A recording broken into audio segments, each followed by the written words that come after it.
Ever notice how feelings about one relationship can spill over into another? For example, maybe your boss gives you some criticism, and then you get angry and lash out. You can't explain your over the top response until you realize your boss reminded you of how one of your parents used to treat you. When past relationship issues haven't been resolved, they have a way of intruding on other relationships, like in the example I just mentioned. This is known as transference, and it happens all the time in therapy. If ignored, transference can really hurt the therapeutic relationship. But if you can work with it successfully, it can supercharge your client's growth. In this video, I'll explain what transference is and how you can use it to your advantage.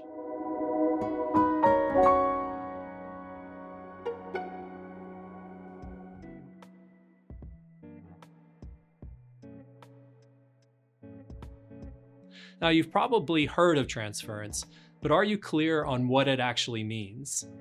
Let me give you a no nonsense definition. Transference is when clients transfer feelings, thoughts, or behaviors from a past relationship onto the therapeutic relationship. Counter transference is when therapists do this same thing, transferring their unresolved issues onto their relationship with clients. This video focuses on transference, so let me give you a common example of what that looks like in therapy. Imagine a client whose parent never gave them validation. As therapy progresses, they might come to see you, the therapist, as a replacement parent figure. As a result, they go out of their way to impress you, hoping to get the validation they never received. But if you don't live up to this expectation, they may get angry and reactive, redirecting their unresolved emotions onto you. This would be a classic case of transference. But here's the kicker. This process typically happens unconsciously. In other words, the client in our example has no idea that their relationship with their parent is affecting how they think, feel, and behave in their relationship with you. Your goal as a therapist is to help clients see when transference is happening, because only then is it possible to break the pattern of projecting the past onto the present. Now, before I show you how to do this, let's briefly explore the origin of transference and how our understanding of it has evolved. To appreciate the history of transference, we're gonna have to use the F word. And by that, I mean Freud, of course. Now, Freud noticed that patients would sometimes unconsciously act out their relationship history with him. This was the case with Dora, an 18-year-old woman whom Freud treated. In several of her relationships, Dora struggled with strong feelings of anger and attraction that she simply couldn't come to terms with. In her work with Freud, she began unconsciously redirecting these feelings onto him. Before Freud could address this, Dora abruptly ended her treatment. Freud later used the term transference to describe Dora's transferring of emotions from other relationships onto him. As Freud saw it, the roots of transference go back to the experience of a taboo emotion, such as sexual attraction or homicidal rage toward a parental figure. This emotion gets repressed and then transferred onto another relationship. Freud's goal, although unsuccessful with Dora, was to make these moments of transference conscious, so patients could confront and resolve whatever they had repressed. Now let's have a look at how modern psychology often interprets transference. Whereas Freud saw transference as driven by the repression of taboo emotions, modern psychology views it as rooted in the beliefs that form in our early relationships. These relationship-related beliefs are sometimes referred to as schema. For example, if we were betrayed, we might adopt the belief or schema that all relationships are untrustworthy. Or if a parent was absent or neglectful, we might believe that relationships simply can't meet our needs. According to this perspective, transference happens when we view one relationship through the lens of a past relationship. Unless transference is addressed, it can really sabotage our relationships because we're interpreting them based on assumptions that are inaccurate or outdated. Because the therapeutic relationship is so intimate, as you know, it can easily trigger transference in clients. For that reason, it's important that you're able to spot when transference is occurring.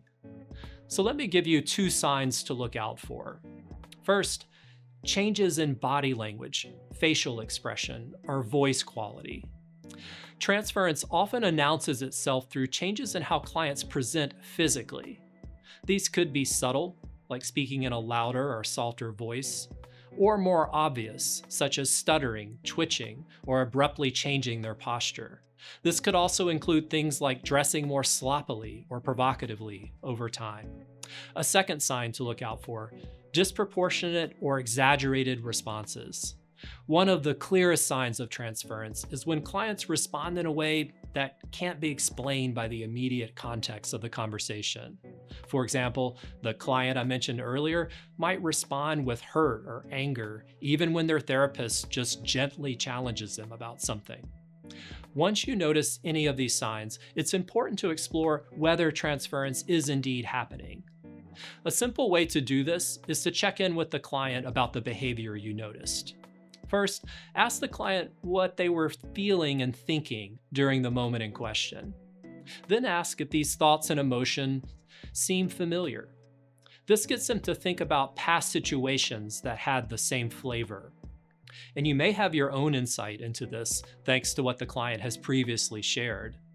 For example, if they talked a lot about trying to get a parent's approval, and then you notice they're working hard to get your approval, you can definitely bring this to their attention.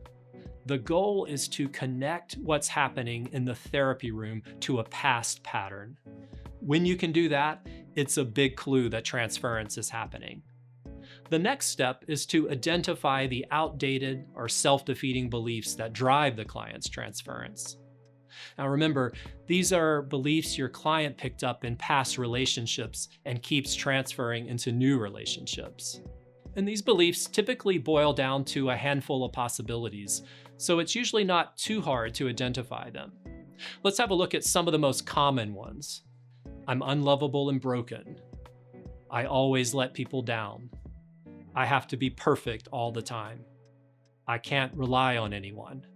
Other people's needs matter more than my own. To learn which beliefs apply to your client, you'll have to explore their relationship history and reflect on what you've observed in session. For example, the client I mentioned earlier with the overly critical parent might believe something like, I'm unlovable, I never get things right, I always have to prove my worth, or something similar. Your goal at this point is to help clients challenge and revise their limiting beliefs. How you accomplish this will depend on your specific therapeutic approach, but the result will be a healthier and more adaptive set of beliefs that gets clients out of the trap of transference. Carrying baggage from past relationships is exhausting. When this baggage intrudes on new relationships, it can feel like history keeps repeating itself. As a character in a play by Eugene O'Neill puts it, there is no present or future, only the past, happening again and again. Well, thankfully, clients can escape this predicament by challenging and revising the unhelpful beliefs at the root of transference. This allows them to experience more rewarding relationships that are free from the burden of the past. The impact on their lives can be truly transformational. Thanks for watching.